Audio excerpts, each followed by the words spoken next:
Devon, how are you? We Steve and John, we talk all the time. So how are you doing? Yes. I'm doing good. Yeah, thanks for asking. Sheltered in place, respectfully, making trips to the grocery store. I just started using a mask. It's the weirdest thing ever. It just feels weird. Ooh. It's a trippy thing. There's Charlie. Charlie's on now too, and we are recording. So we'll.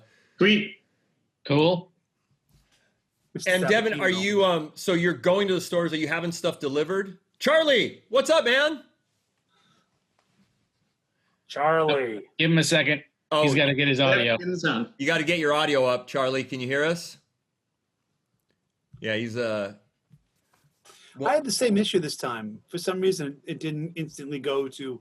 Yeah, it did a thing that said like join audio or something, and that seemed a little new. Yeah, is connecting to audio. There we go. There we are. What up, Charlie? Hey guys. I can only. What up, Charlie? Your chin. Move the camera. There you go. There you go. There's the fun.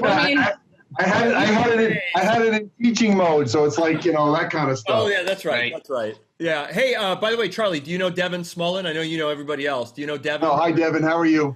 Good, Charlie. Good to meet you. I don't know if you guys have met before. So we were just asking. So Devon. Oh, and we're recording right now. We're live, Charlie. So we're just going for it. But Devon is. You got coffee or tea in there, Tony? See the bases behind me? This is a. Oh, the Devon bases. Yes, I remember you were telling me about them. Nice. That is Devon. So we were just telling, we're just kind of, I don't know, we're just going to kind of shoot the shit and see how everybody's doing and check in, basically. I have one question for Devon right now. What's that? How is that white base not sold yet? Oh, dude.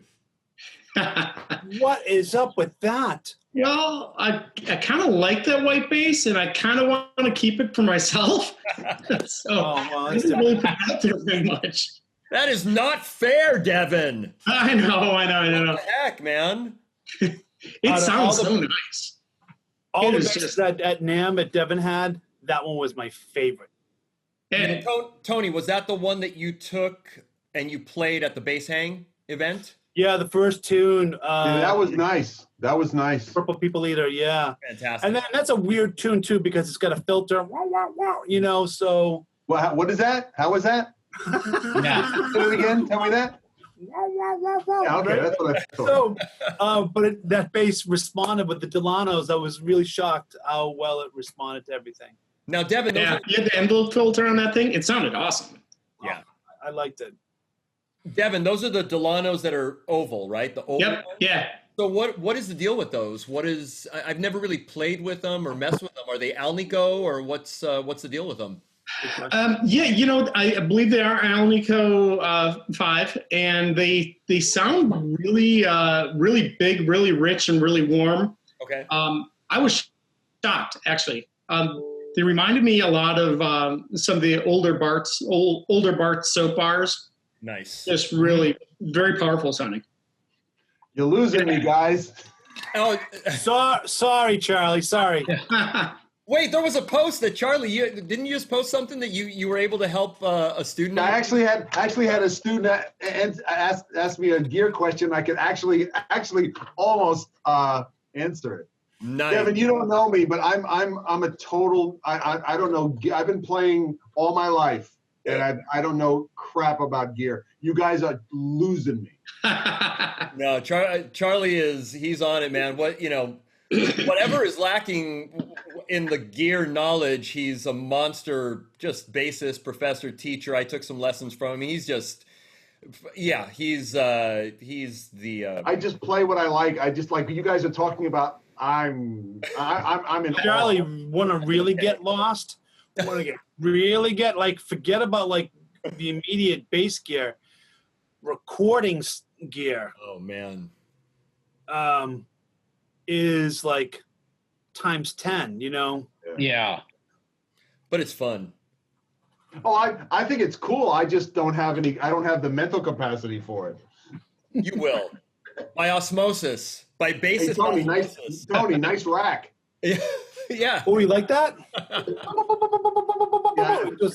I don't know if it should be like, it should have like, like San Marzano tomatoes next to it. You need to put a little Jars of garden in there. Progresso. So that rack holds, when it's loaded, will hold 9 bases. wow. I don't think I've owned 9 bases in my lifetime. Wait, all I have to say, and John will attest, is only 9. Oh, yeah. Sorry. Got a pile over there. Exactly, got some right? upstairs. I have 2. Dude, that's all you need. See, Charlie. See, okay, Devon. Again, you don't know Charlie. Charlie is he's the. I'm a noob. No. He is the intelligent one in this group. No. Yes. No. He is the uber intelligent one that's way above everybody. He's just like, he just watches us be stupid. That's it. He just watches our stupidity. No.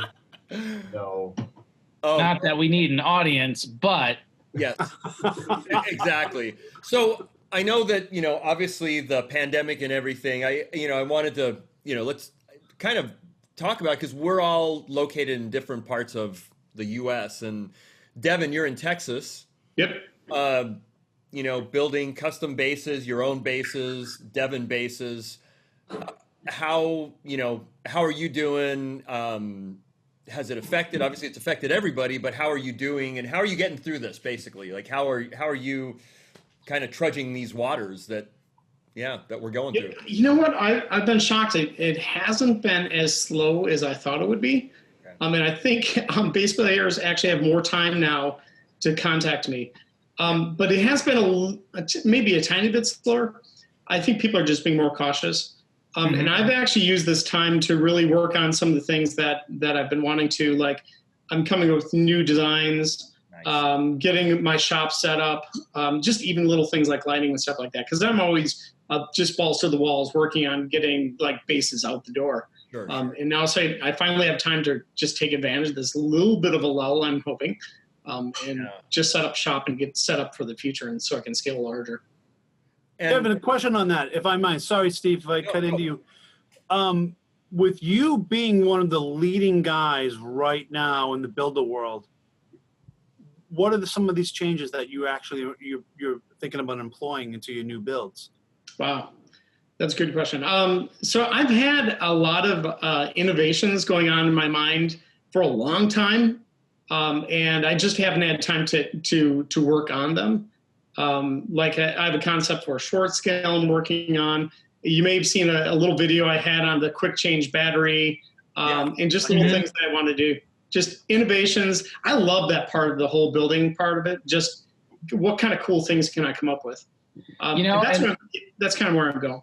And the thing I like about all your stuff like that, Devon, is you always explain it on your social media posts in a way that everyone can understand, but more, you're almost sitting there, you'd be like, well, of course it works like that. Why wouldn't it? Yeah. It's fun. And, I got to tell you, I get a lot of the innovations come from just people who give me feedback on things. Like someone saying, Devon, I'm having the worst time changing batteries. The cord's always in the way. It's like, all right, how can I solve this? How can I fix it? Right. And it's just listening to people, I think, is the most important thing. Well, like even as a player, right? Mm-hmm. I think on that note, I've worked with some different manufacturers and people that are, builders. There's some that are a lot more stringent and want to do their thing. And maybe it's the engineer brain that doesn't want to go left, right. They're on their path, as opposed to listening to players, and obviously there's so many people and so many voices. Who do you trust? You don't know who to trust. That's a tough thing. But I like that about you, Devon, is that you actually listen to players, and you do move left, right, center, wherever, and you try stuff. And it's for me, that's huge. Oh, really? And that's the fun of it, though, right? I mean, coming up with quirky things, like it just on a whim, I made a 1-string bass because I thought, hey, that'd be kind of cool. And it's like, and that's where I find actually the most enjoyment in just, what kind of weird things can I come up with? And to be fair, I have to, it's a business. So there is always a balance of like customization, innovation, and actually producing a product that is consistently sellable. And believe it or not, I do a lot of just development in developing things. Just because I come up with a crazy idea, I have to ensure that's going to be bulletproof. And that when I actually put it out to market, I'm not going to have bases come back to me because okay, this is starting to fail. I got to think of something else. So I have to make sure that everything works really well and I can replicate that a lot. And that's what goes on behind the scenes that people don't see necessarily. Yeah. Tell us more about the short scale.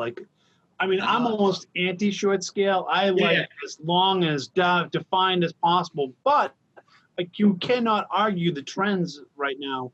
I guess would say the last. And actually, no, Tony, that's a lie because you had a dingwall and you sold it. And that's okay. I forgive you. There's reasons for that you probably know that I won't get into in this forum, but yes. So are you thinking of coming out with a production short scale? I mean, obviously you are. But, you know what Tony said? It's a trend. It really is. Yeah. It's almost a reaction to back 10 years ago, everybody had to have a 35-inch scale. And I like 35-inch scale. I really do. That's my personal base. And then people are moving to short scale. But what I do not like about short scales is that the strings are so floppy. Mm-hmm. You do get a nice rounder tone, but man, I can't get over the floppiness and how it is and how you can't get a normal tone out there. But I think I've come up with a solution to solve that. I won't go into in this form right here, but I have to test it out and make sure it's going to work. But this is something that I'm thinking about putting out there. And I don't want to just produce it to be a me too. If it's something that I genuinely am then I won't do it. Yeah. But I think I want to try it because I think I can solve that whole floppy string issue with my idea that I have going on. I dig that. That's cool. Again, innovation, man. I like that a lot. That's cool. And sales wise, I mean, with the, everybody being kind of, quarantined, have you seen, what have you seen? Rise, fall? I mean, I don't know, consistent or I'm just, I think people are still interested. I mean, they're I don't know what have you guys noticed? I mean, what are you doing? Are you still out there searching on gear? Are you looking at things online? Yeah. No? I love Charlie's reaction. Charley again is the smart one in the bunch, but I definitely do. I'm on, I do. I still look. Yeah. Especially what are you looking at? What's that? For me right now, I've gotten rid of a lot of bases. I've gotten rid of a lot of equipment because I'm focusing more on having a little home recording studio. I mean, I'm doing an electric drums. I just got a new Mac. Sweet. I have a new interface on its way. So my focus has been on there. I'm actually been downplaying and removing a lot of stuff. But and you didn't have trouble moving your bases just now, right? I mean, you sold them right away. Right away. I did speak to Michael from Talia Leather Straps. Mm-hmm. Oh, yeah. And great guy, by the way. Yes. Great guy, great quality gear. He doesn't do NAMM. He's not in the circle. I went through hell with strap companies, and this is the one guy that I can tell so far that comes through. He does great work. He does order something too. You get it right away. Yeah. And it's a week later and it's right. But he said the people at home, guitarists, musicians at home, he's getting the serious hobbyist type guys. He's not necessarily getting the weekend warrior, right. In the weekend, but he's not getting the pros. He doesn't have the guys doing this for a living. He has people that are hey, I have a Les Paul, or hey, I've got 3 jazz basses at home, and I'm such and such engineer during the day. That's his clientele, and he says their money's green. Their money's green too, man. Yeah, just as green. Yeah. Well, especially at this time, I think the hobbyist and the person with the disposable is going to be able to spend more money than the pro musician, because as we all know, right, our gigs are. There's no gigs. You know how many students I have that are doctors and lawyers and engineers and CEOs? Dude, yeah.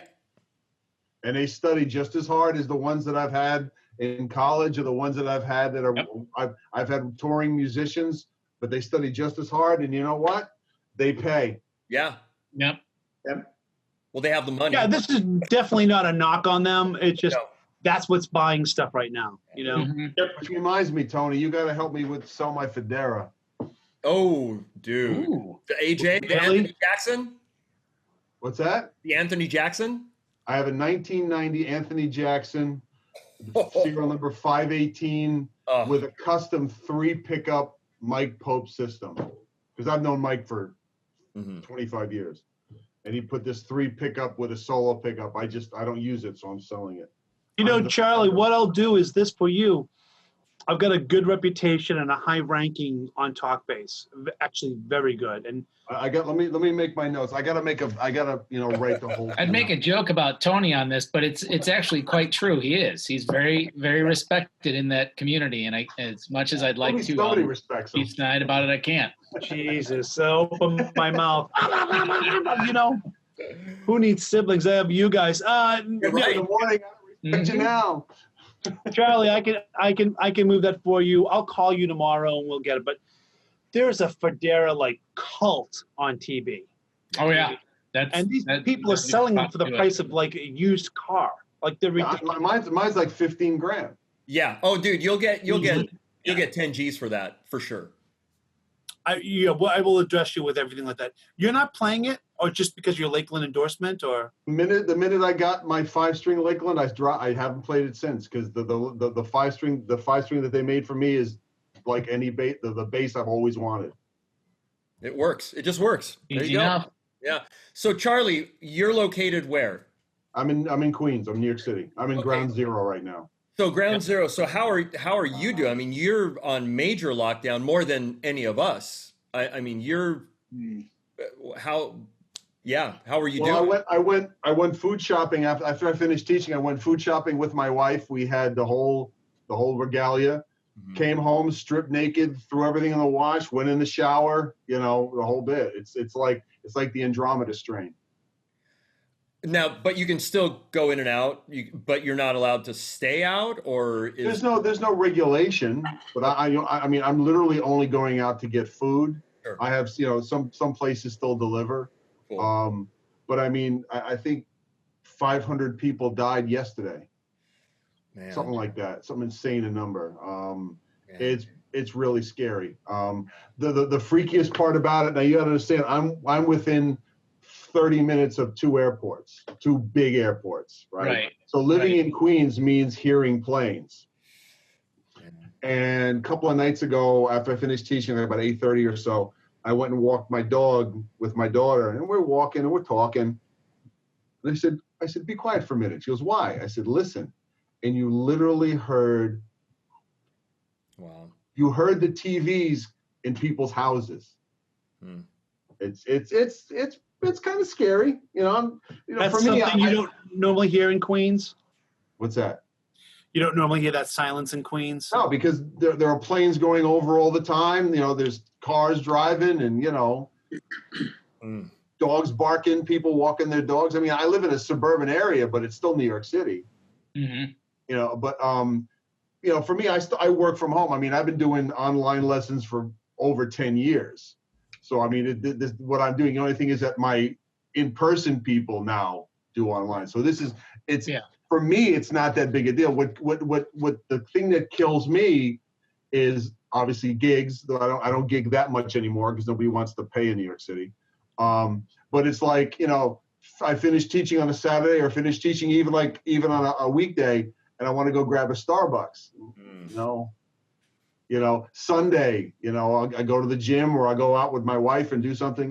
You know, that's the stuff I see more of. But it's all the other stuff. I mean, I have students that are on the front lines, and they're reusing gear. They're running out of gear tomorrow. The city will run out of PPE tomorrow. What's PPE? Personal protective equipment. Oh man. Oh man. Sorry, man. Take care. It's real. It's real, and it'll be real in all your areas soon. Believe me. Yeah. Oh, I mean, let's talk about Michigan's almost is shooting up there because of Detroit. So Yeah. Like I said, it'll get to you soon enough. We just happen to be lucky to be the first ones. Hey, Charlie, has it affected any of your students at all? I've lost. I actually have the numbers here because I'm one of those kind of people. I've lost some students that because they've lost their jobs either temporarily or for good. One of them, he lost his job and his boss says, I don't think I'll be in business anymore. Right. Two of the other ones work contract stuff, so that may come back. The other ones that I lost, it's not that they've lost their jobs. One is a PA, one is a coder, and he's working like a dog because all of his clients, he works for a law firm. And now that they're all working from home, he's going nuts keeping them on. But then again, I've also gained a bunch too, for whatever reason. So I mean, for me, it's kind of like status quo, and my car's getting 3 weeks to the gallon, which is good. Yeah. I think everybody's, and now no one can travel and gas is super cheap. So it's like, yeah, right? But for me, it's I do gig. I don't make my living gigging anymore because I've moved on to other things. But for me, it's woodshed and teaching, and luckily my family's with me, and cool. But it just for me, it's just working on some tunes. I got I got the piano, and I'm working at the piano trying to write some music that nobody cares about, and I'm honest, dude. I know where I sit in the world. Dude, we all care. Come on, man. No, just be safe, man. That's some scary stuff, dude. I always describe Charlie as the #1 bass educator on the planet. Hell yeah. And he's always like, no one cares about mom and mom. I'm like, dude, do you realize who the hell you are? You know? My mother used to say that to me and then kick my ass. It's like whiplash. Yeah. I can't watch that. I can't watch that movie. I mean, I can't watch the previews because I had a teacher I've had a couple of teachers very close to that. I had a teacher, a celebrity teacher who will remain nameless, that I was young and stupid as opposed to being old and stupid. I studied with him for 6 months. Now, you guys know how much of a lunatic I am playing and shedding. I put my bass down for a year. Wow. He was a celebrity, a known dude, and he destroyed me. Maybe it was good for you. Sometimes. I don't know. Yeah. I had a big band director that did that, and it was horrible, but to this day, I still use what I learned in that ass kicking. That wasn't for me. It was just, and what I found out later is that, and because he would, 1 minute he'd be cool and 1 minute he'd be a lunatic. Do you guys ever hear of Charlie Banakis? Oh, yeah, of course. So Charlie, rest in peace, was up by me. He taught like Jeff Berlin, Jocko. Did he? Jocko, and then but like a lot of other like horn players and stuff like that too. He's done a lot. I mean, he's a Massachusetts guy. And you used to mail him. You would mail him, because I think I did 1 or 2 lessons. You would mail him a check, and he would mail you. He would, snail mail back in the day. There was no email, right? Isn't that right, Tony? He would do that, and he corresponded. He was in from like just 2 towns from where I'm at right now. Okay. And he was like probably known as like the heaviest teacher. Yeah. And I know people, like I was on the road when I put my name on the waiting list. His waiting list was like years. Yeah. And I was on the road when I came up, and I'm like, oh geez, I can't do this. I should have done this, earlier. And I talked to him. He was really nice. But I know other people that studied with him, like if you fell behind, he would beat the snot out of you with more lessons and then like shame you out of his program.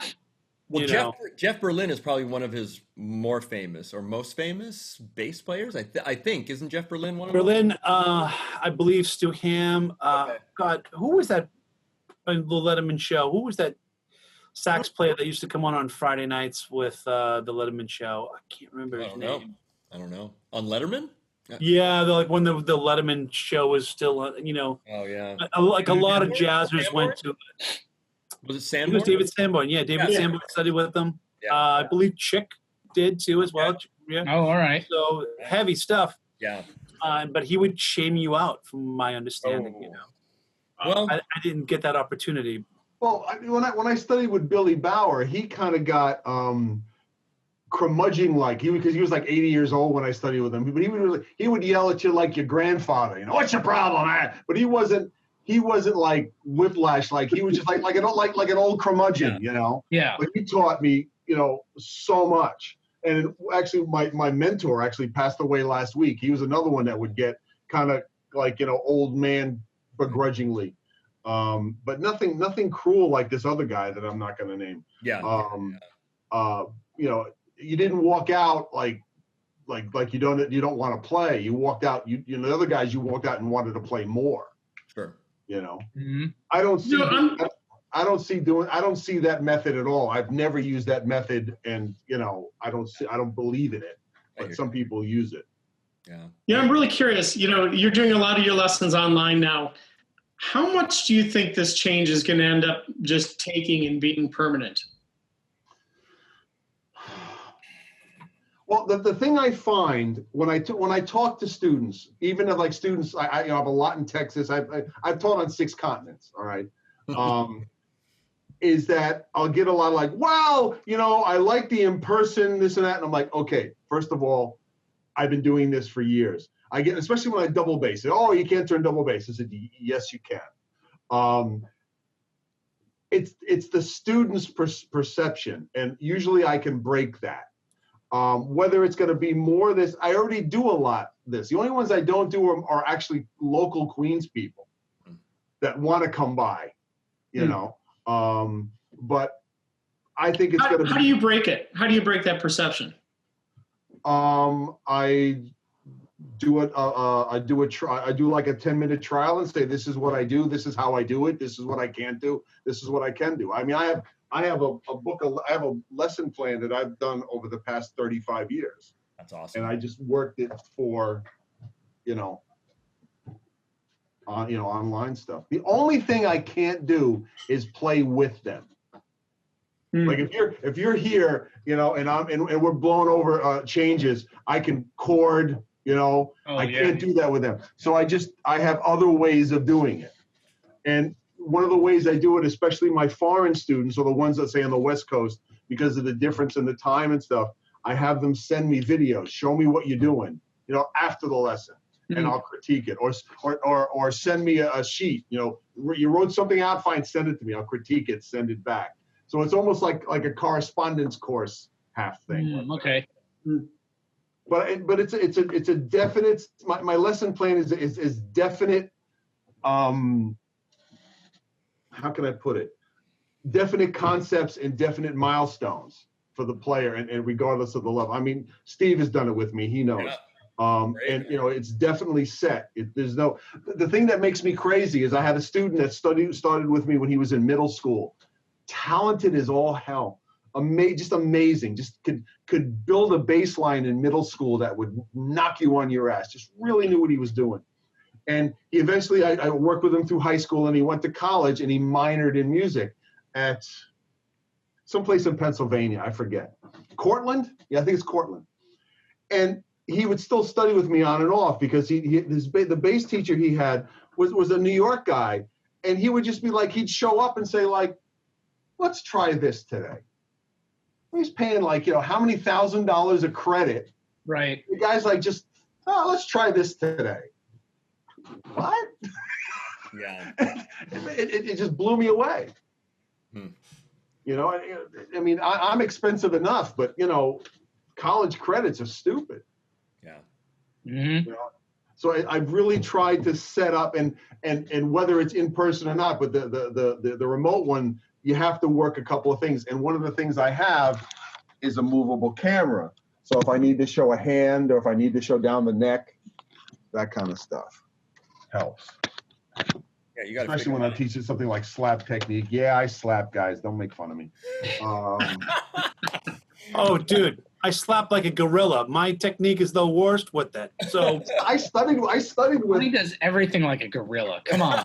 I actually studied with Tony Oppenheimer. Oh, dude, I love that. I love that book. I studied with him, man, down in the village back in the 80s. Did you guys have that book with the record?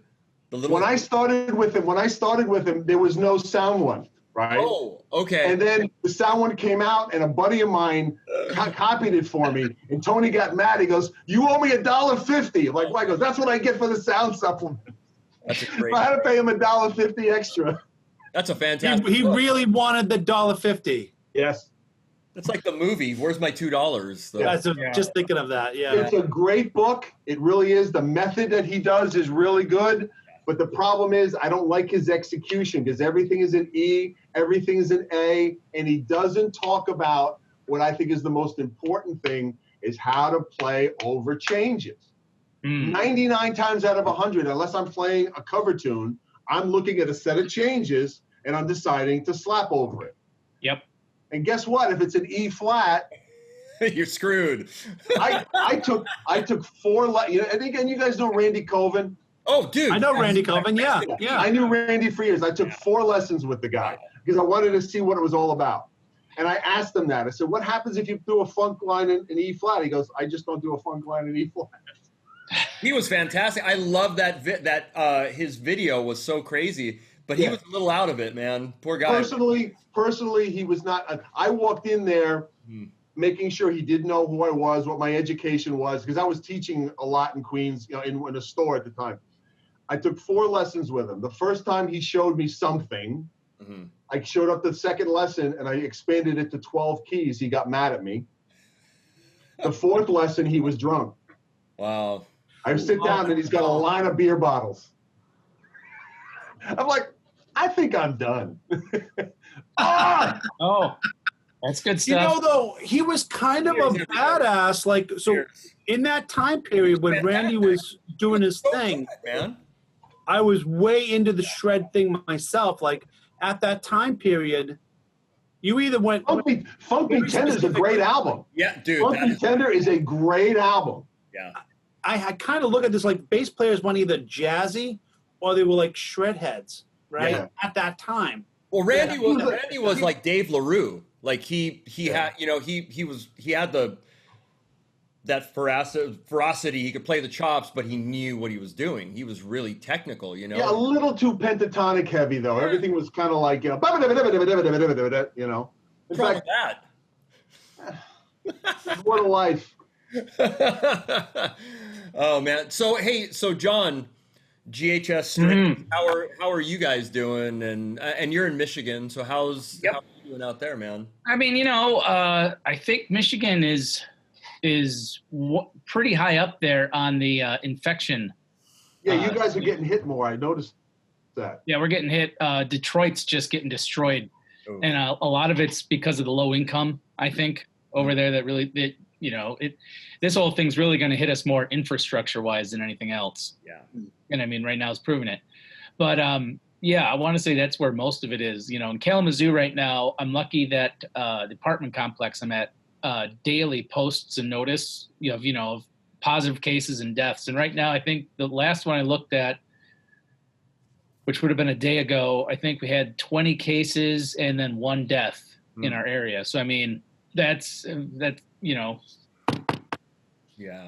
so far so good. I think we've got a little bit of people now that we've had our lockdown for about 14 days are trying to start being like, oh, we can't get we can't get caught or anything like that. And so people are starting to push some of the 10 people or less thing, or like they're going out in parks and stuff. And I mean, that's all right, because they've said, definitely go outside, but be smart about it.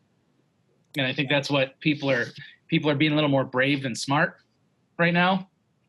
Yeah, they shut down the parks in New York. Yeah. Yeah. Well, our parks are shut down in terms of park with kids. What am I trying to think of? Playgrounds. Like playgrounds. Playgrounds are shut down, but you can still walk around the park. You just can't really, or shouldn't loiter, I guess. But you can walk. Like I took a super long walk today, and The beaches are closed in California, and the beaches are closed in Massachusetts. Oh, okay. Yeah, man. But, you're not usually within 6 feet of somebody when you're in the water. Like there's waves and right. no Well, the surfing right now. LA beaches are closed. Orange County beaches are not closed yet, but probably will be soon. So, What's with this with the houses of worship not being closed? What the fuck? well, they should be, but there are these people that are not listening, and it's like, look, we need to be smart. Like for me, Yeah, but what's some governor? I think I don't forget what governor. It was either Florida or somewhere down south where he's leaving them open. Well, we've got that here too. It's an exception for the rule, but I want to say like the Diocese of Michigan, they already came and said, that's great. You're letting us choose that. We're shutting it down. Yeah. Which I think is smart. That's what we did last night. It was only a couple of people, and we recorded the music live. We all stayed away, and we recorded for the next like 4 weeks of services. Oh yeah. We just recorded it live, stayed away, didn't do anything, and then just went home. So a lot of ones are doing online services, remote services. I think that's a smart thing to do, man. I mean, of course. Yeah, I think Charlie, you're talking about the church in Florida that left everything open, and I think he was arrested. That pastor. I think it was Florida. Yes, you're right. Yeah, I think so. Anyways, it's just it's a crazy. You guys seem to be watching the news more about what's going on. I purposely have avoided it. I thought some of the numbers were getting better from what little I have heard. Didn't California plateau a little bit? I don't think so. Honestly, listening to mainstream news, I don't. I listen to Joe Rogan and the people that he has on, because he has these people that are these doctors. So, I think right now there's so much misinformation, which is just crazy, because just go through a Facebook feed and you'll see everyone's getting better, everyone's getting sick, people are dying, people aren't, and that's why I took the break off Facebook. Yeah, exactly. But I think listening to people, these doctors that are on the front line, Sanjay Gupta, that's kind of where I'm getting my information from. So I don't know, it's tough, man. This is one of those things that we've never gone through. Devon, what's it like in Texas right now? You know what? It's actually, they've taken it pretty seriously here. Everybody is sheltering in place. Our, like the place where my wife works, 35,000 people they sent home to work. And everybody's working from home. Cool. Everybody's taking it seriously. I mean, you go to the grocery store, I'd say most people are wearing masks there. Which is really good, right? I mean, that they're taking it seriously. But some of the other things that are happening that, like, we used to use Shipt. That's a delivery service for your groceries. They're not doing it anymore. I think the people who are delivering the groceries, like, I'm taking my life in my hands by doing this. Forget this. I'm not going to do this. People have to get their own groceries. So we're finding that we're going to have to do that. I think it's evolving as we're going too. I mean, I could see, and I read something from a reputable source today that like they're thinking about shutting down the post office, for goodness sakes. That is going to be, if you start shutting down any kind of shipment, post office, that's really bad. Yeah, think about it, because that's how people get a lot of their, like, the prescriptions and even food supplies. I don't think that's gonna. I have a lot of trouble believing that's gonna happen. Yeah. Okay, so I definitely think things have slowed down, because I just sent a mic for an RE20 to get repaired, where it's technically Electro Voice is owned by a company called Bosch, and that I'm not quite sure where they are. Somewhere in the middle of the country. John probably knows. I think Cleveland. Is it Cleveland? I think so. It took from Boston. It took over a week to get there. Wow. Which is not normal. Normally, I could send something to California in 3 days, 4 days at most. I mean, it could be too, Tony, that so many things people are buying everything online that they're just slammed. I'm sure there's something to do with that as well. I'm sure there's multiple factors involved. Well, Amazon, you got to wait a few days now. It's not just like today, tomorrow. So, yeah.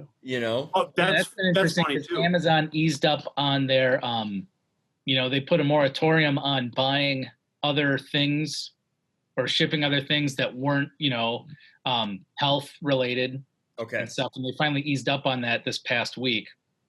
Mm. So starting to get other stuff back in the warehouses. You can't even buy some things on Amazon now. No. Right. Hand sanitizer, forget it. Yeah. Currently unavailable. Yeah. Says, and not sure when.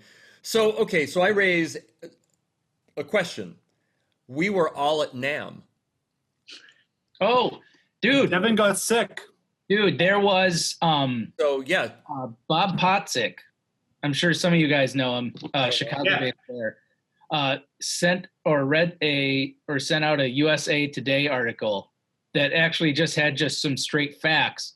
And one of the interesting things was they said they could pinpoint the West Coast insertion point for where they thought the virus really started hitting was around January 15th from a guy that traveled to LA from Wuhan. Now, why would somebody from Wuhan want to travel to LA around January 15th? NAMM. Put a booth next to Devin's downstairs in the basement. but I think, okay, so everybody gets sick after NAMM and gets the NAMthrax. Right. But this year, I got it. I know Devin got it.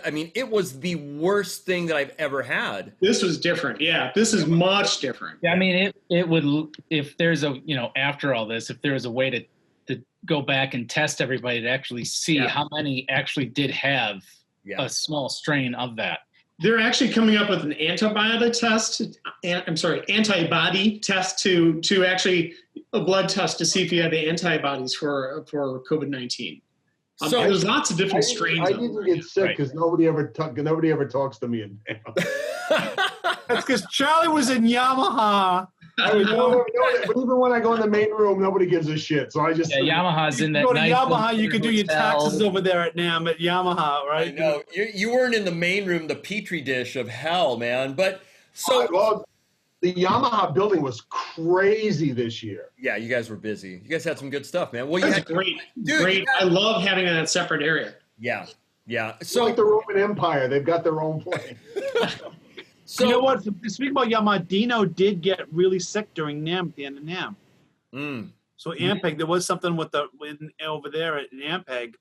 He got really bad. He wasn't around the last day. I didn't get it. You didn't get sick. Charlie didn't. John, you did, right? I didn't. Not from NAMM. I think Devin and I got Steve, did you get the same thing I got? So I had the cough, the dry cough. I had a high fever, 103.5, turned into almost like a pneumonia-like symptoms afterwards. I may have had pneumonia for all I know. Shortness of breath for a short period of time, too. And that's when I'm like, I wonder. I have no idea. My wife, too. Yeah, that's right. Yeah. I had sudden onset fever for 2 days where I felt like I was pissing my bed because I was sweating so much. Right, yeah. Then 2 days kind of started feeling a little better, and then it went pneumonia. And I went to the doctor, had chest x-rays, and I had pneumonia. I never had a sore throat or a cough, but pneumonia, shortness of breath. And so it literally was high fever into pneumonia. Yeah, crazy.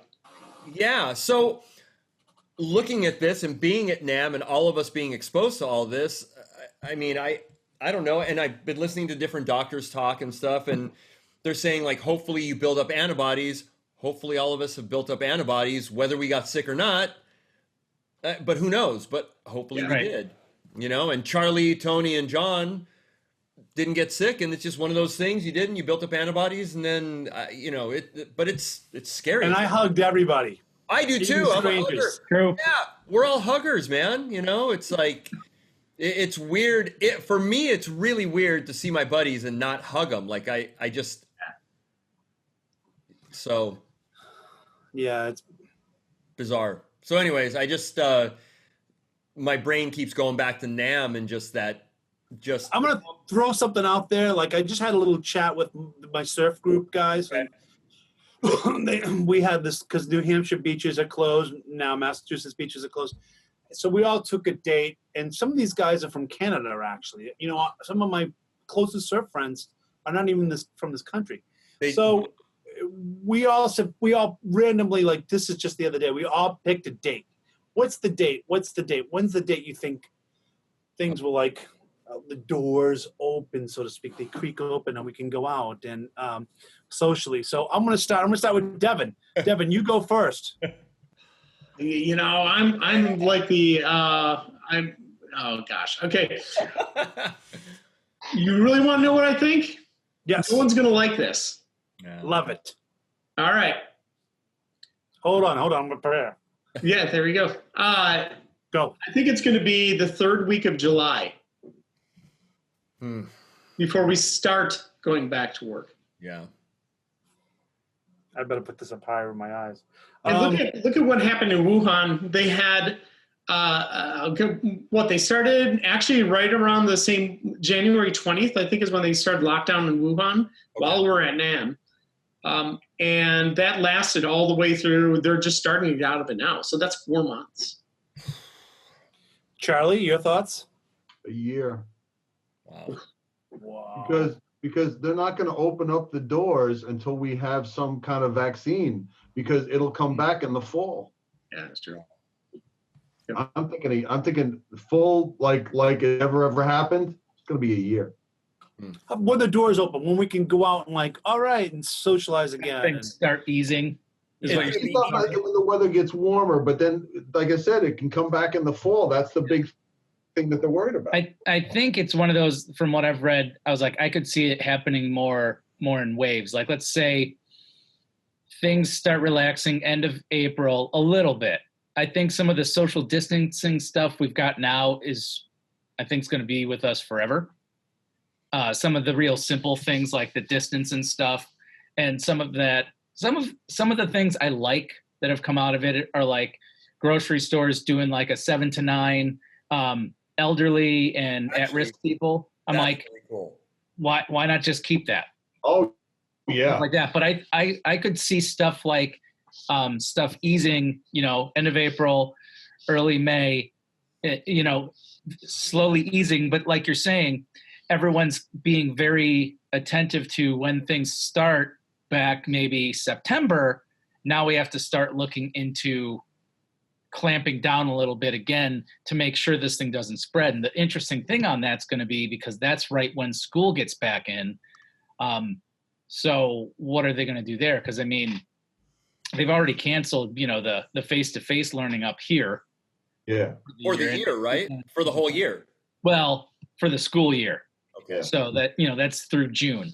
And I have students that are teachers that are going out of their minds, because in some of the poorer neighborhoods, not everybody has a computer. Right. Not everybody has the family life that where the parents, if there are parents, can help.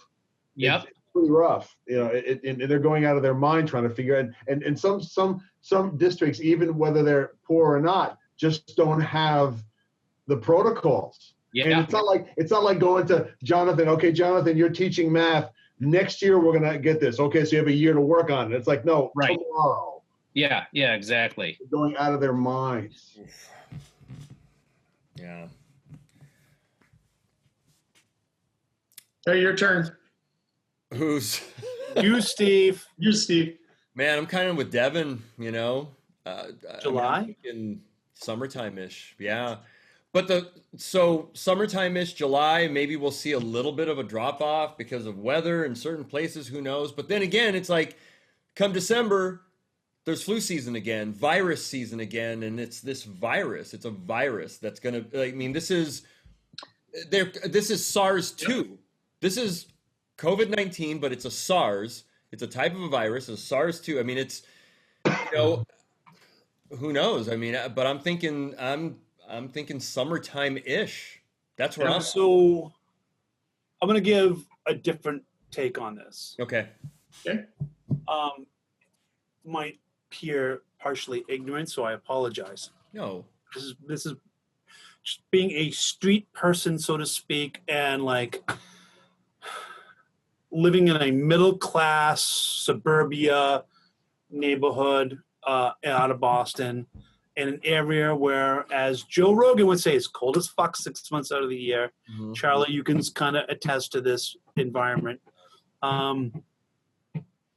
This working class type of people. I think if we don't have things eased up, I'd say mid-June is what I thought, like around Flag Day. That's my, I'm a little bit more optimistic. Shit's going to hit the fan. Yeah. Shit is going to hit the fan. Sorry, just in the Boston area, as soon as it's like 40, 50 degrees this time of year, March, April, like I surfed last Friday in Boston area. It was like a high 60s day, which was abnormally warm. The beach was packed. Yeah. It's not like everyone was in their face, but the beach was packed. The water's in the 40s, and I saw like 3 like late high school, early college year girls in bikinis run into the water, and the water might have been like 45 degrees. Dude, Like, that's why I live in Southern California, because I would die. That's just the mentality here. Like as soon as it gets warm, the clothes go off. People are jonesing for it. That's not warm. That's not 50 is not warm. When it's in the 30s and you're wearing a coat like a Parker all year round, like January, February, as soon as it gets like 50s and 60s and it's sunny out, you are taking off your clothes. Whether you're where Tony lives, his neighbors are penguins. Charlie, New York can't be any different than here. It's a little warmer. We don't get as much. We don't get as much snow as you. Oh, Devon feels me. Heat. Whenever there's a big snowstorm, you're the north and west of the city. They always talk about. We don't get as much snow as you. We get the same cold. We don't get as much snow. So what you're saying on the hottest day of the year, when it gets like 65 degrees, you guys are like just taking everything off and going like this time of year, yes. Like people at Jones, and like you're not going to be able to contain Bostonians when it hits 80, 85 degrees. It's like beginning of June. We get an 80-degree day. People are going to go, they're going to go, fuck this. I'm out. See you later. Right? They're going to hit the packy, as we call the liquor store. Oh my right? And they're going to go out and they're going to go do the thing. Telling you, you're not going to contain these people. People are going to say, fuck it. Wait. Hit the what?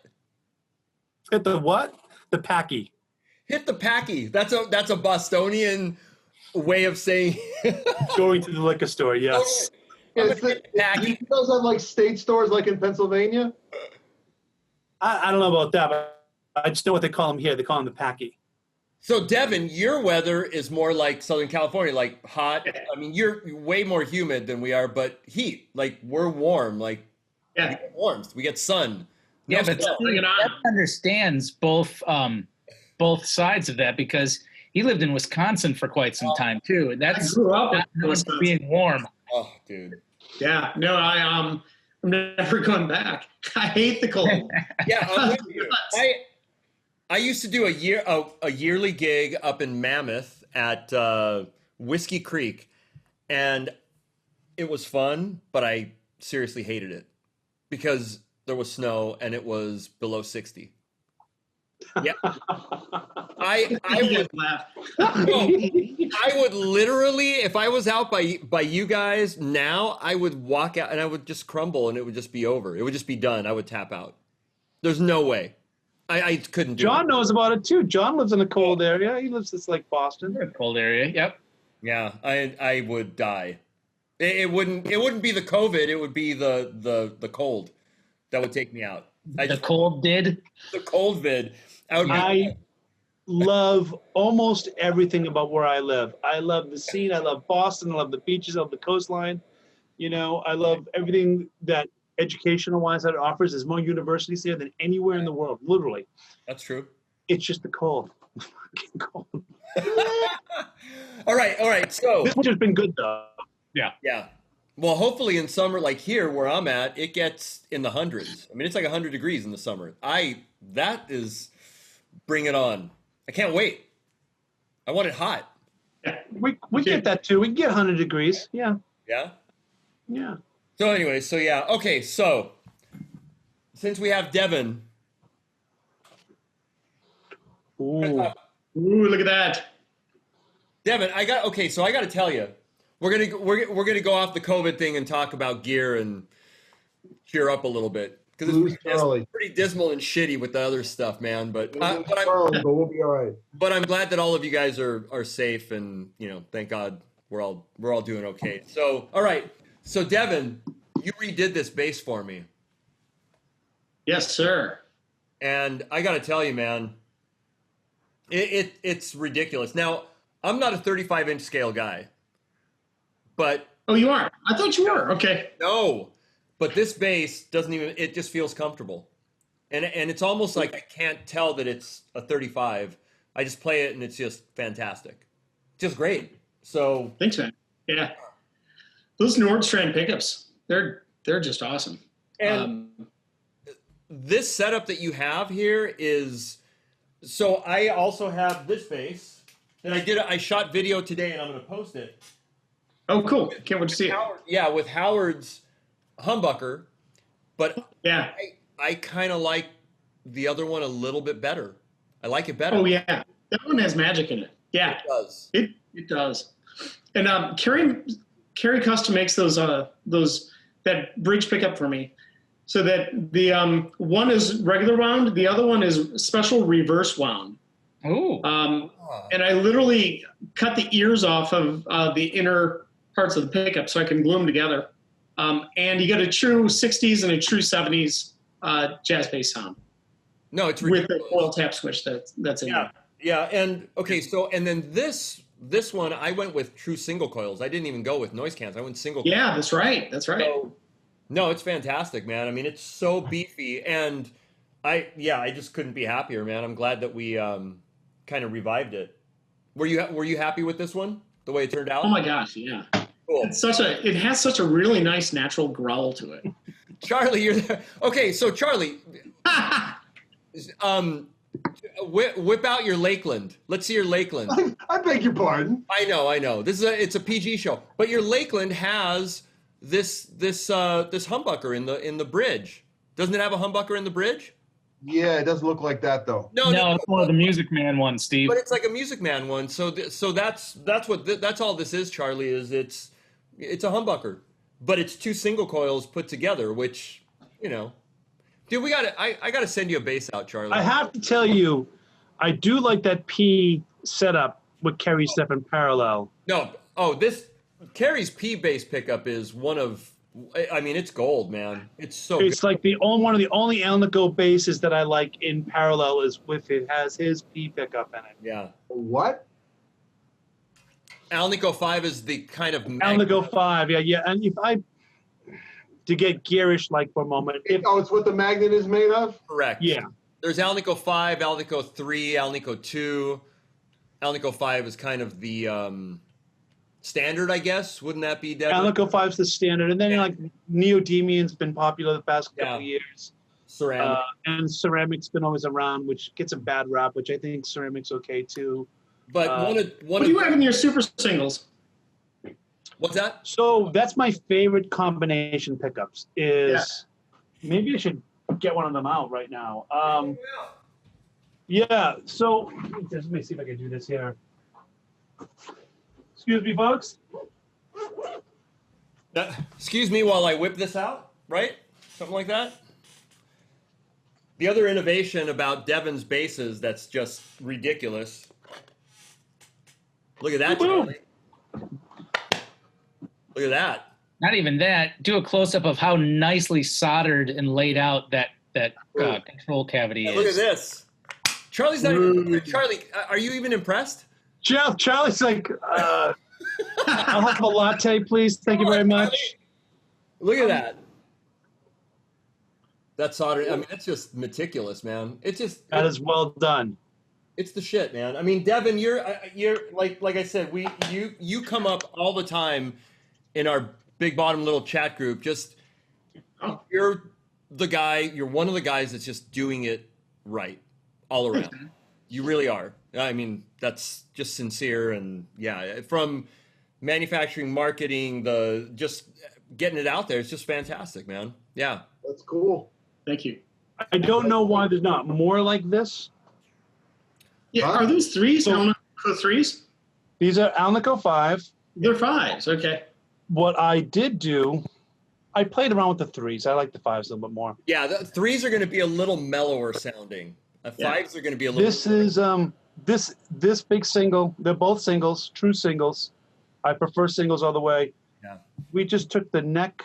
This is in 60th position, but the neck pickup has been back about an inch, and that's where that tight punch here reacts quicker.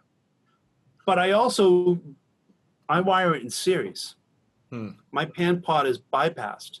Boop, it's both pickups on at once. So let me just show for everybody again. This is like if a jazz and a Music Man had a baby and shot steroids instead of lifting weights. As they do. That's this.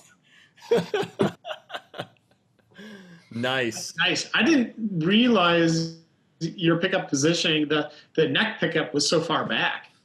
It's pulled back. Yeah, it's pulled back. And Kerry thinks it's a little ridiculous, you know? Kerry thinks it's like a He gives you two bridge pickups is what he does, right? I mean, for magnet spacing. I remember seeing a Warwick like that. I think it's one of my students had one. They were way back like that. Yes. The usually have that. what FMA something. It had some acronym. You know, It had strings and it was made of wood. That's all I can tell you. you know, That's all you need to know. That's all you need to know. it does react faster than, say, a straight jazz-based positioning. Cool. You know, one of the last conversations I had with Mike before we passed was we talked about specifically the Avante positioning. He's like, you know, it doesn't have that scoop-ish mid. He goes, the notes seem to react quicker. And for my style of play, I absolutely 100% need that. But you know what's similar to this is like not radically different is the Sadowski's New York City Modern. And you know who else has got a new bass? Brian Bella's got the Fusion. Oh, see there's Steve. There you go. This is a 1990 Ken Smith. Wow. And I mean, he really was one of the guys that set those pickups kind of back, you know? I mean, this is really, really that bridge pickup is right up against it. And this neck one, maybe, but it seems a little farther back. But this one, even though it's neck through, it still has kind of a forward kind of. The only problem with that bass is that Ken Smith made it. Oh, man. Oh, one of the innovators. Come on, man. Dude, I was in his apartment in the West Village in 1983 playing one of his basses, and he sat there for an hour berating me. Because we all have reputations. We all supposed to be professional. Well, you know, I'll take the higher road and all this. I'll go on record. I will be, you know what? I like honesty. And I will say this directly. Fuck Ken Smith. All right. Period. Well, there you go. How's that? All right. No one will ever, if anyone sees this, they'll never have to guess how I feel about it. All right.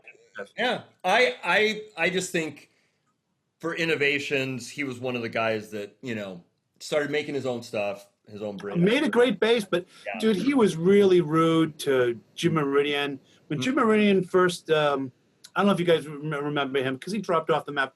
He's the guy who did that green, funky Chris Squire bass. You know, that it almost looks like a flame, right? Oh, yeah.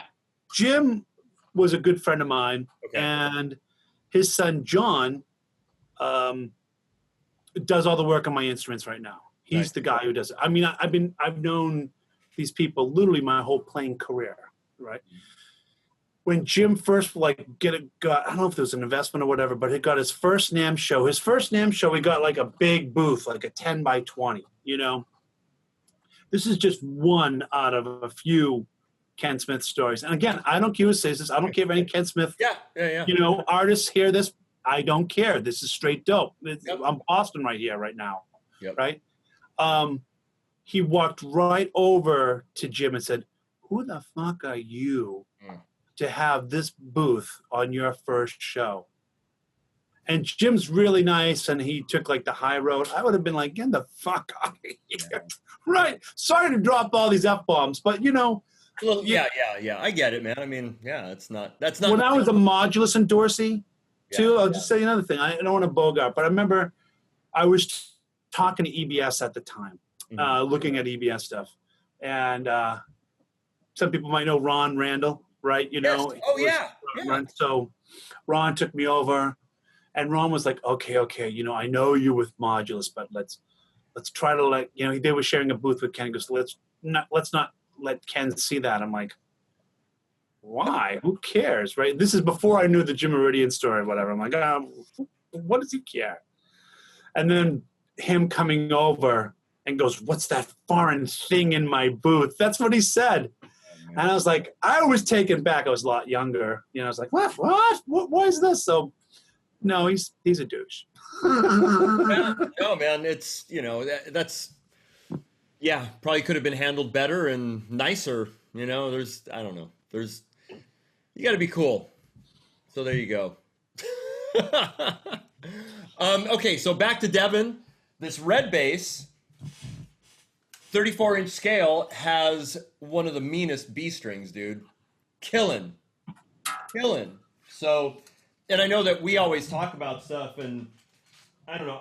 I don't think a bass, it doesn't matter if it's 34 or 35, 34.5, 34.7. If it's good, it's good. If it's bad, it's bad. Like I've heard short scale basses that have really good low Bs also. So what are your thoughts on that, Devon? Like you make both scales. What do you prefer? Do you have a preference, or is it just kind of, what do you think? You know, I mentioned that I'm mainly a 35 guy. That's just kind of what I grew up on, but Got it. I've been warming up to 34 lately. Cool. And just because so there's a little bit of difference in sound. But actually what I do with my bass is I set the entry point of the strings into the body way far back as it can go, so that so the saddles have to be pushed as far forward as possible. I mean, if you look at that one, that the G string saddle is almost off the edge of the bridge. Yeah. And that's intentional. So I give as much room between where the string comes out of the body and hits the saddle. And that increases the string length so that it makes it nice and tight as like a trapeze bridge would be, or anything like that. Okay. And then you have the length going through the body like that. Sure. That is the key to having nice tight B string. That helps a lot. And that is maybe a little bit of a hint of what I'm going to be doing at the short scale when I do that. Oh, yeah, I like it. Nice.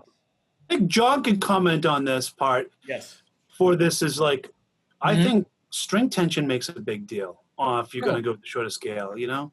And Well, he yeah, would know more about that's this the than biggest anybody thing here. too, because with the shorter neck, a lot of traditionally all they did was string manufacturers just made a shorter string instead of sitting there and saying, wait, you know, with this bass is now 4 inches shorter. The same strings are going to react very differently to it. So we've got to figure out a different way to make those.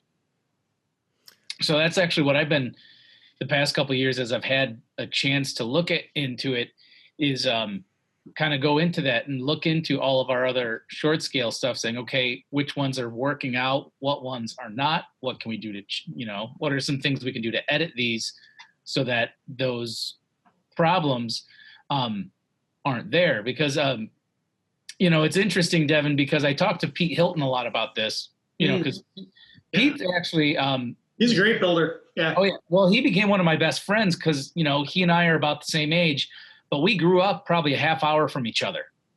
Oh, no kidding. Really? Yeah. Never knew it. And we made jokes that we probably were at the midpoint for both of us would have been East Lansing, like right where Michigan State is.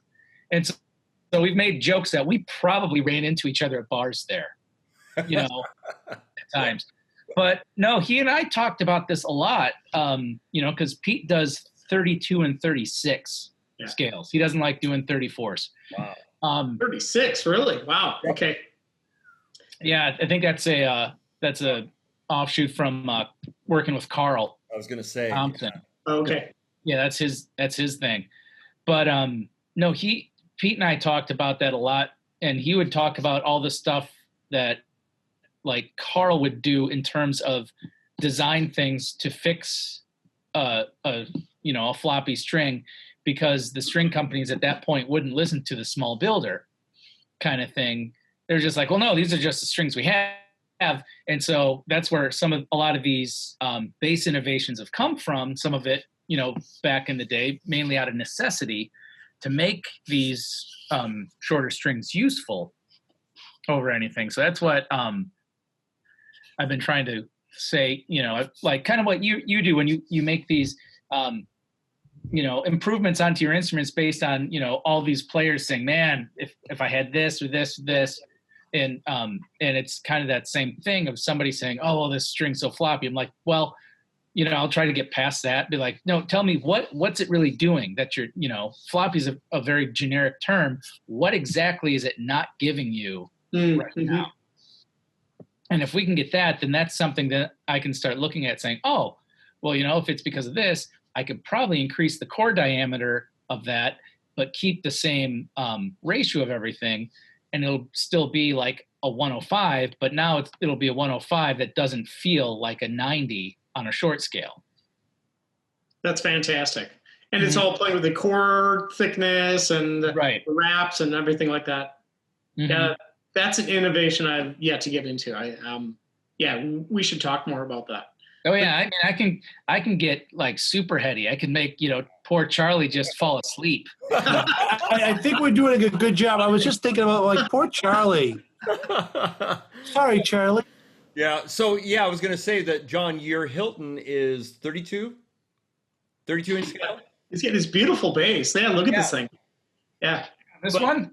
Yeah. That's 32 inch scale, correct? It's 32. Yeah. You also have a hollow body too, or a semi-hollow, don't you? No. No. Okay. No. Let's see.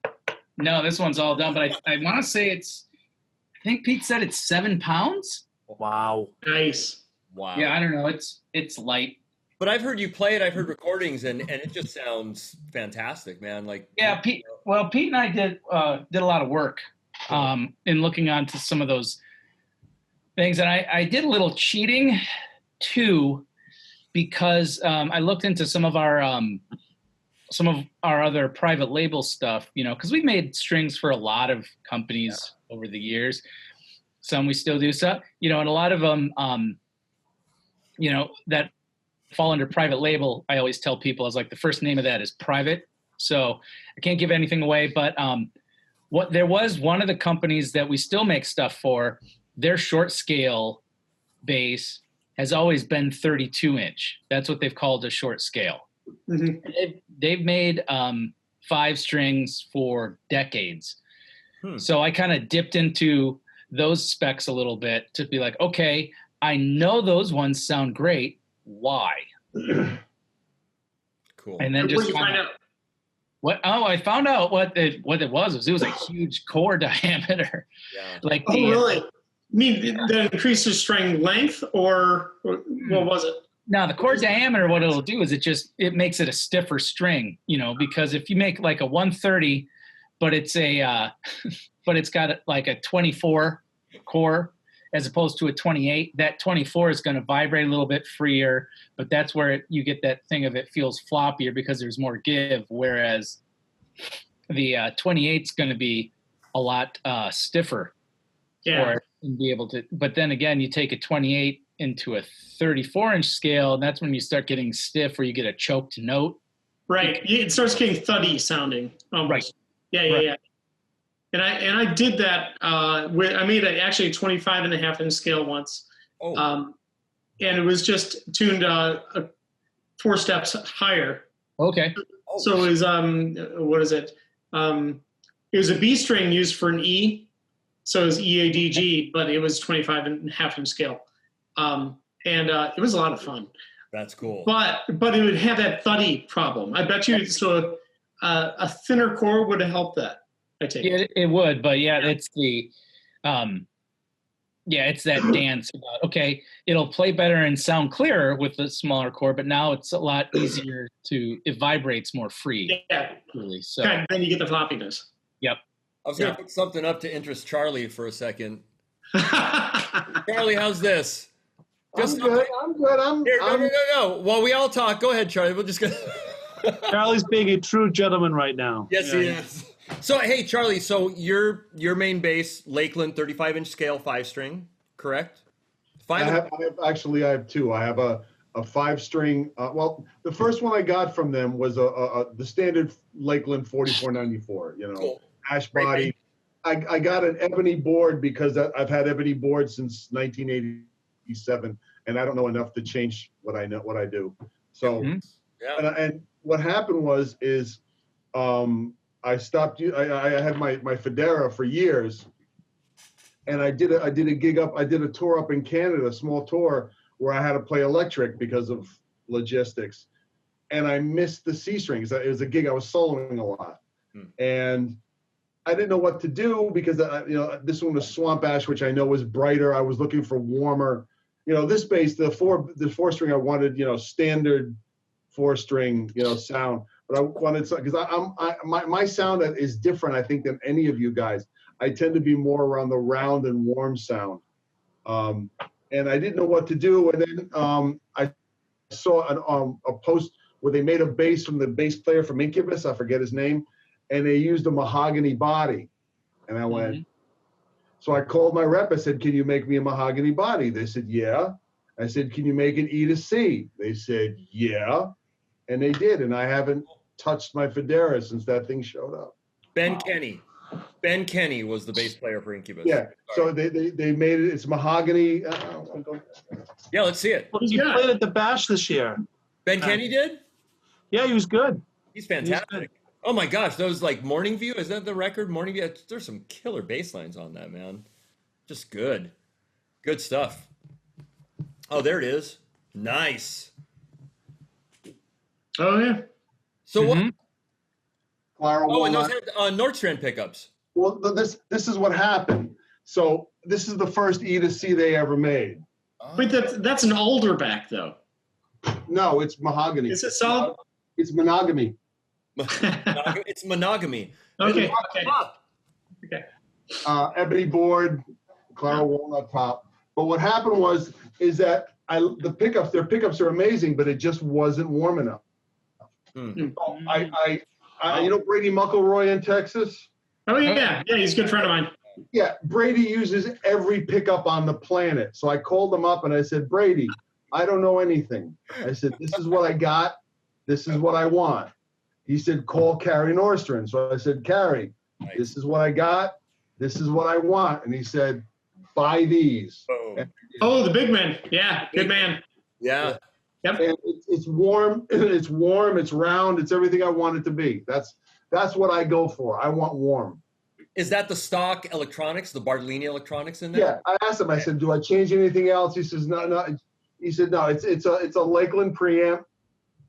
And that's what I went with. And if I didn't like that, I would have gone farther. But I put those in, and they sound fine. And you know what? I've got several basses with Bart Pre's and Carrie's pickups. Yeah, they're great, man. This is a Bart preamp? I'm pretty sure. Pretty sure it is, I yeah. thought they wired their own. Well, back in the day, yeah. I guess it depends when you got it. Yeah. 2 years old. How? About 2. Who? Might be there. That's a Bart That's Pre. probably theirs.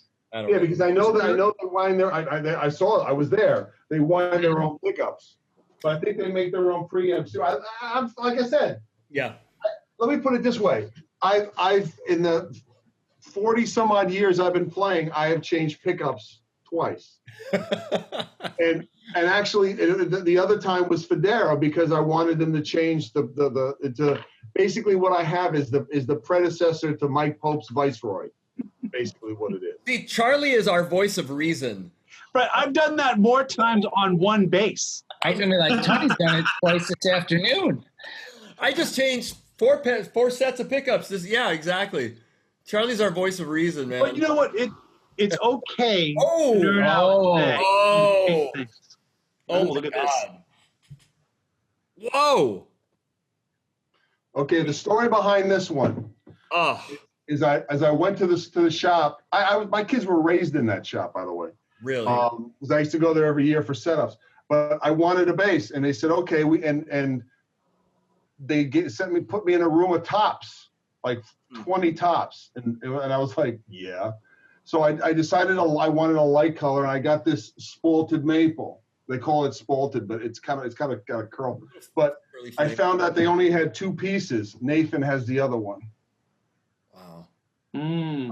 Can we see the back? Can we see the back of it? It's walnut. I think this is cherry. I don't know.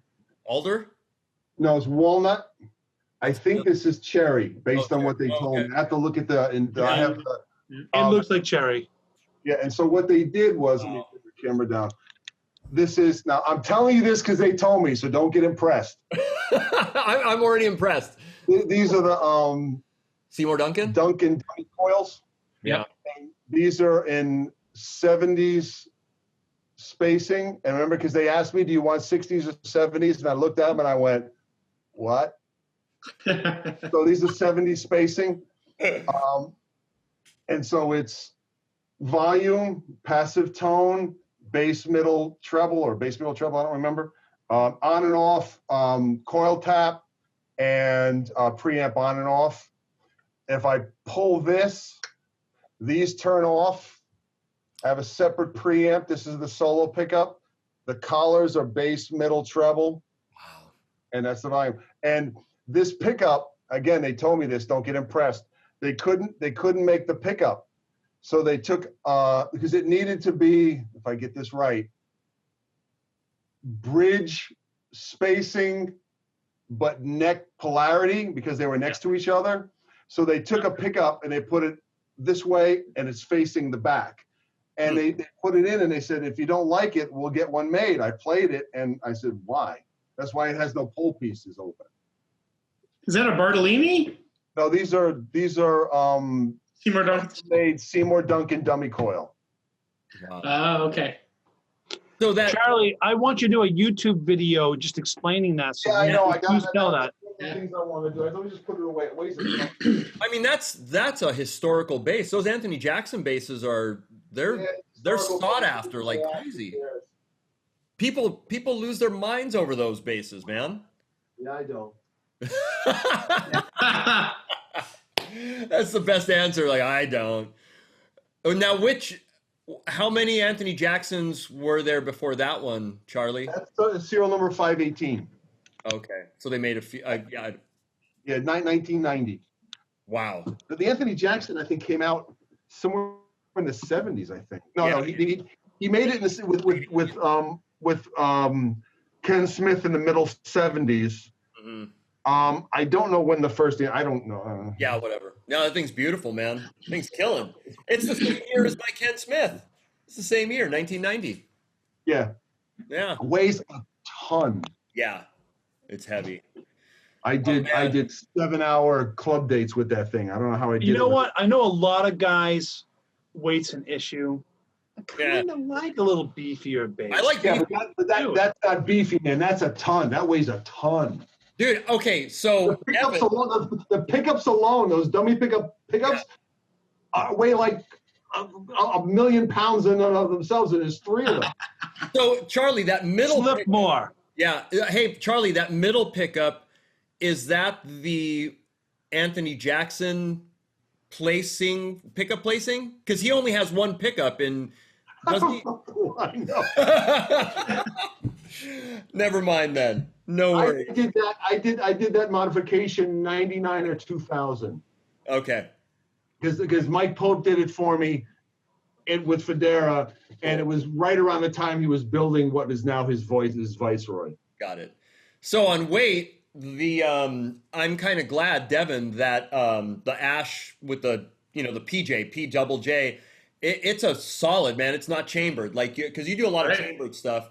But I like the solid. It's about 9.5 pounds, and that's perfect for me, man. I like the weight, and it's not. So that being ash and maple is so unlike ash and maple. It's so growly and fundamentally, I don't know. It just has great tone. It is. I know everybody wants light basses these days, but Not me. Solid heavy basses actually produce a tone that chambered basses just can't.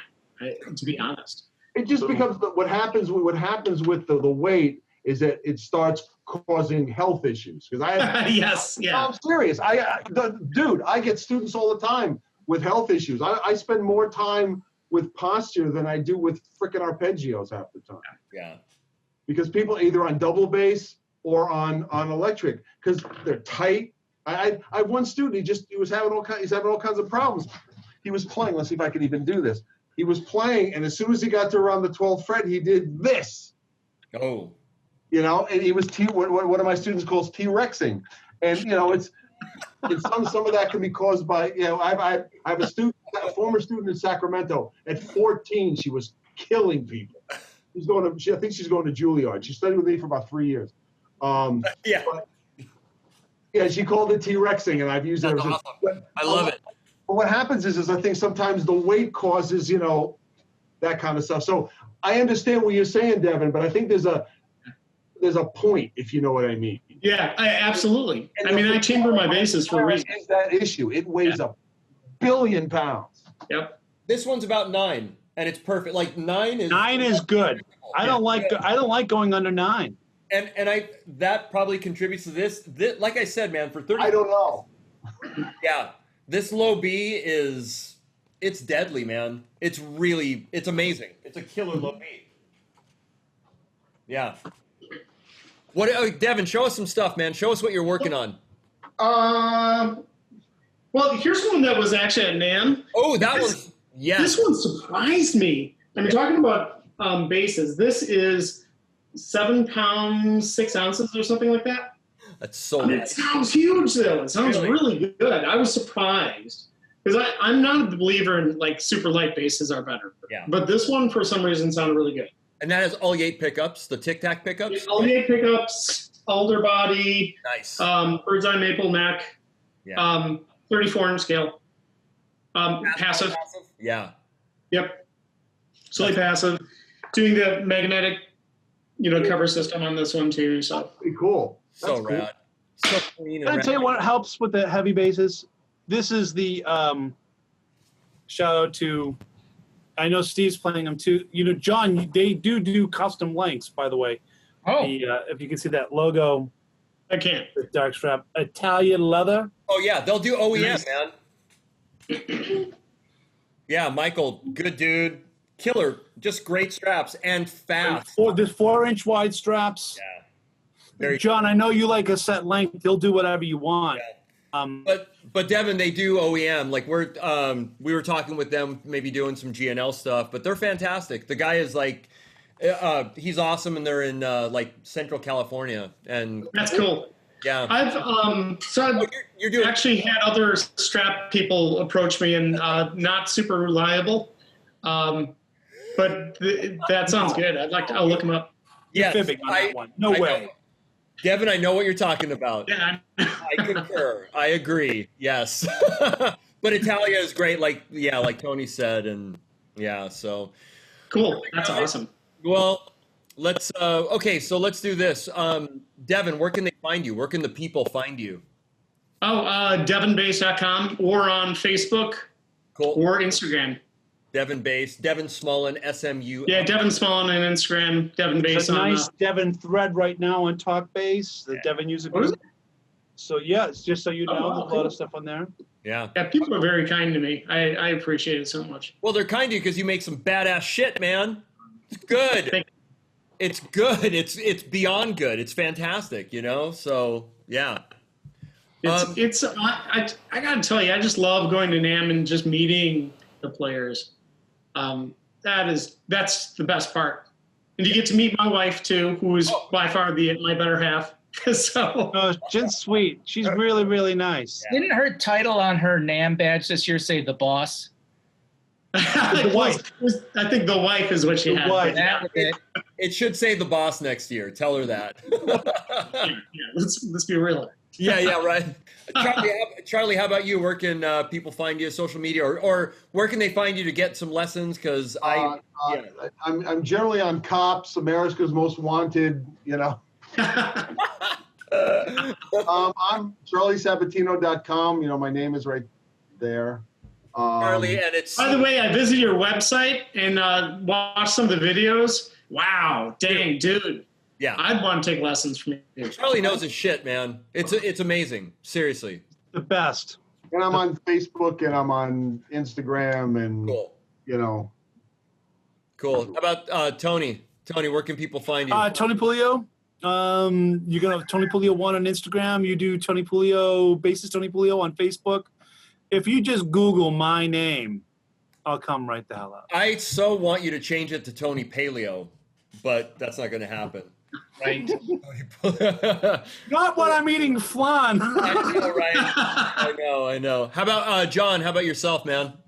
You can find me on any of the social stuff at Mon Judy. That's under Facebook, Instagram, Twitter.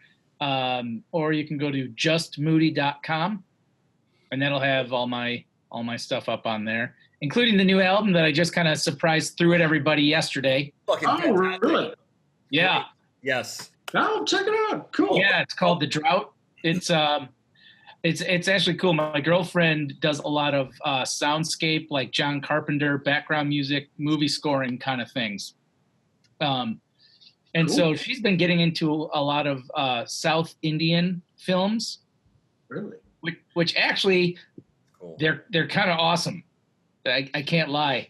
So, but we just started writing some stuff back and forth, and we kicked it out fairly quick. But yeah, there's a pretty heavy Indian flair to it.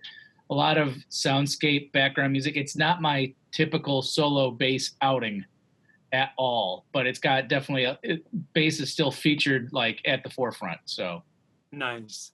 Yeah, I'll put links in everybody's name in the description, so for sure. And I'm Steve Araujo, the bass hang, all that crap. You'll see stuff, but I can't thank you guys enough for just chatting. And we're going to do this more and more, especially in these times. I think it's really good to have this community and just kind of find out how everybody's doing.